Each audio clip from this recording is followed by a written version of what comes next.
मराठा आरक्षणावरनं भुजबळ विरुद्ध विखे पाटील यांच्यामध्ये आता राजकीय सामना सुरू झालेला आहे। बीडमधून भुजबळांनी विखे पाटलांना इशारा दिला तर फडणवीसांना अंधारात ठेवून हैदराबाद गॅझेटियरचा निर्णय घेतल्याचा आरोप भुजबळांनी केलेला आहे। दरम्यान भुजबळांच्या या टीकेला विखे पाटलांनी देखील प्रत्युत्तर दिलंय। पाहूयात। मला सांगता तुम्ही येऊ नका आणि मगाशी सांगितलं, मला वाटतं हक्याने सांगितलं, तो विखे कसा काय आला? विखे आला आणि सगळ्या महाराष्ट्रामध्ये विखार पसरवून गेला। माननीय मुख्यमंत्री महोदयांनी हे पहिल्यापासून स्पष्ट केलंय की आमच्या डीएनए मध्येच ओबीसी आहे आणि त्यामुळे त्याला कुठे धक्का लावण्याचा प्रयत्न कधीच झाला नाही, यापूर्वी झाला नाही आणि उद्या करण्याचं कारण नाही आहे। आम्ही जरंगेला त्या दरिंदेला भेटायला गेलो तर तुम्ही आमच्यावर टीका करता आणि तुमचे हे विखे पाटील कारण नसताना परत परत जात आहेत, तेव्हा तुम्ही का गप्प बसतात? मला त्यांना सांगायचं, आम्ही त्यांना सुद्धा सोडणार नाही। असे काही पुरावे आहेत का आपल्याकडे की ओबीसी आरक्षण कमी होतंय, जाणार आहे, कमी होणार आहे? सीएम नागपूरला इथे यांनी निर्णय घेऊन टाकला, पात्रपण शब्द काढून टाकला। तर हे अध्यक्ष म्हणून काम करताना त्याला कायद्याच्या चौकटीत बसून हे करावं लागतंय।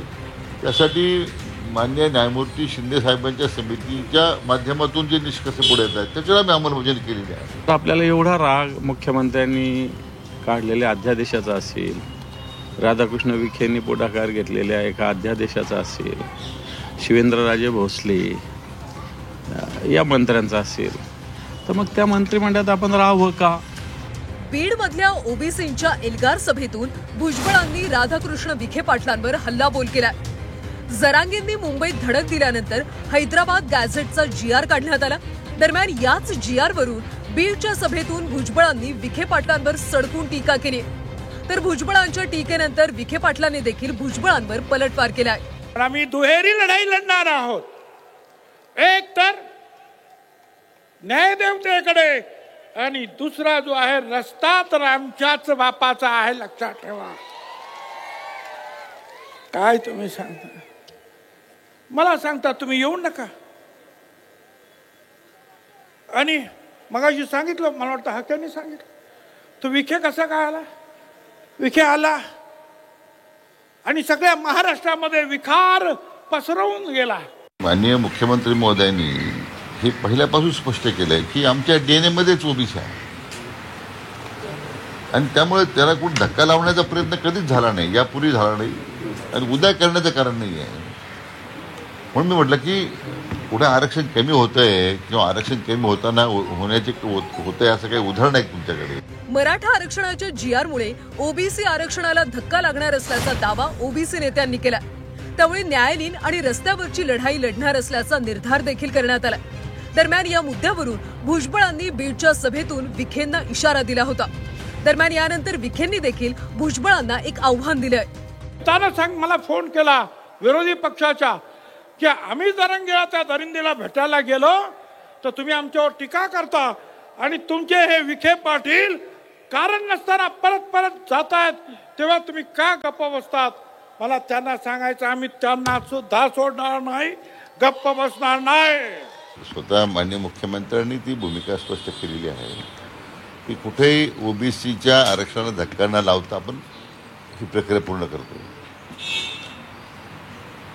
आणि त्यामुळे विनाकारण ओबीसी समाजाच्या ओबीसी विरुद्ध मराठा असं का ते निर्माण होतोय मला अजून काही लक्षात नाही येत नाही। असे काही पुरावे आहेत का आपल्याकडे की ओबीसी आरक्षण कमी होतंय, जाणार आहे, कमी होणार आहे? मराठा आरक्षणाचं जीआर मुख्यमंत्र्यांना अंधारात ठेवून काढण्याचा दावा देखील यावेळी भुजबळांनी केला। त्यामुळे अशा लोकांपासून दूर राहण्याचा सल्ला भुजबळांनी देवेंद्र फडणवीसांना दिला।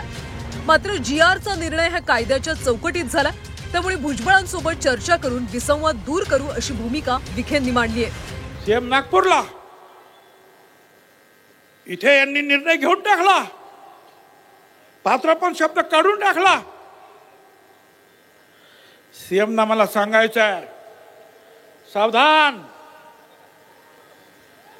ही जी मंडळी आहेत ना ही तुमच्या वाईटावर आलेली आहे,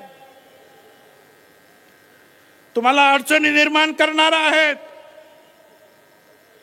त्यांचं टार्गेट ओबीसी नाहीये, त्यांचं टार्गेट देवेंद्र फडणवीस आहे, हे लक्षात ठेवा. अध्यक्ष म्हणून काम करताना त्याला कायद्याच्या चौकटीत बसून हे करावं लागतंय. त्यासाठी माननीय न्यायमूर्ती शिंदे साहेबांच्या समितीच्या माध्यमातून जे निष्कर्ष पुढे येत आहेत त्याच्यावर आम्ही अंमलबजावणी केलेली आहे. मला वाटतं एकदा मी स्वतः न्यायमूर्ती शिंदे साहेब, माननीय भुजबळ साहेब आम्ही एकत्र बसून मला वाटतं हा जो विसंवाद वाढत चाललेला आहे तो आम्ही दूर करू. ओबीसींच्या न्याय हक्कासाठी भुजबळ मैदानात उतरले. मराठा आरक्षणाच्या जीआरला भुजबळांनी कडाडून विरोध करत जीआर रद्द करण्याची मागणी केली. त्यांच्या या भूमिकेवरून अंबादास दानवेंनी त्यांच्यावर निशाणा साधलाय. आपल्याला एवढा राग मुख्यमंत्र्यांनी काढलेल्या अध्यादेशाचा असेल, राधाकृष्ण विखेंनी पुढाकार घेतलेल्या एका अध्यादेशाचा असेल, शिवेंद्रराजे भोसले या मंत्र्यांचा असेल, तर मग त्या मंत्रिमंडळात आपण राहावं का? परंतु मंत्रिमंडळातही राहायचं, मंत्रिमंडळाच्या घेतलेल्या निर्णयाला विरोध करायचा, हा दुटप्पीपणा मला असा ओव्हरऑल दिसतो. मराठा विरुद्ध ओबीसी आरक्षणाची लढाई दिवसेंदिवस तीव्र होताना दिसते. एकीकडे जरांगेंनी जीआरला कोणताही अडथळा निर्माण होऊ नये म्हणून सरकारला इशारा दिला, तर दुसरीकडे भुजबळांनी देखील जीआर रद्द करण्यासाठी थेट आपल्याच सहकारी पक्षातल्या नेत्यांना धारेवर धरायला आता सुरुवात केली. त्यामुळे आरक्षणावरून सुरू झालेली ही लढाई इथवरच न थांबता अजून पेटण्याची शक्यता आहे. ब्युरो रिपोर्ट, झी 24 तास.